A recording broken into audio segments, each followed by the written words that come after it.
காவியால் இருந்தனெஞ்சை கவிதை போல் வெண்மையாக்கி சாவியால் கொள்கை தந்த சத்திய புருஷர் நாமம் நாவினால் நவின்றால் கூட நரம்பெல்லாம் களிமா சொல்லும் லா இலாஹ இல்லல்லாஹ் முஹம்மது ரசூலுல்லாஹ். எல்லா புகழும் ஒன்றில்லா இறைவனுக்கே அல்ஹம்துலில்லாஹ்.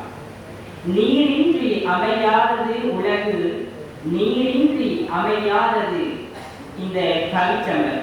எனவே தலைமையை விழித்தவனாக எனது கவிச்சமரை கண்புடன் தொடங்குகின்றேன். என் தலைமை அறி எடுத்தோம் இயற்கை அனர்த்தம் ஏற்பட இயற்கையே காரணம் என்று. இப்போ அதை தொடுப்போம் கவி போராடி. மின்னலாய் முரண்டலும் மேகத்தின் கதறல், மூழ்கடிக்கும் வெள்ளத்தின் அதிர்வின் கத்தல்.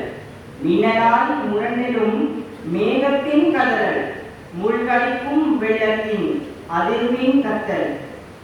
தன் தன்மையை தாங்கி போகும் பூமி தாயின் கோப குரல். அவன்தான் அனர்த்தத்தின் அசல் காரணம், அவரேதான் அனர்த்தத்தின் அசல் காரணம்.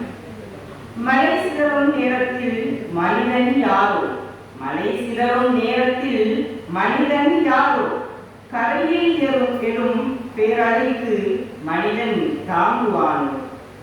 நில நடுங்கும் பொழுதில் மனிதன் காரணமா என்று கேட்கும் தைரியம் உண்டோ? நிலம் நடுங்கும் பொழுதில் மனிதன் காரணமா என்று கேட்கும் தைரியம் உண்டோ? இது அனைத்தும் இயற்கையின் அடிச்சுவடே, இது அனைத்தும் இயற்கையின் அடிச்சுவடே. எதிரணி எதிர்த்தாலும் இயற்கை அனர்த்தம் ஏற்பட இயற்கையே காரணம் என, இயற்கை அனர்த்தம் ஏற்பட இயற்கையே காரணம் என இறுதியாய் நான் கூறி எனது கவிச்சமரை உறுதியாய் தலைமையை மீண்டும் பெருமையாய் விழித்து விடைபெறுகிறேன். நன்றி, வசலாம்.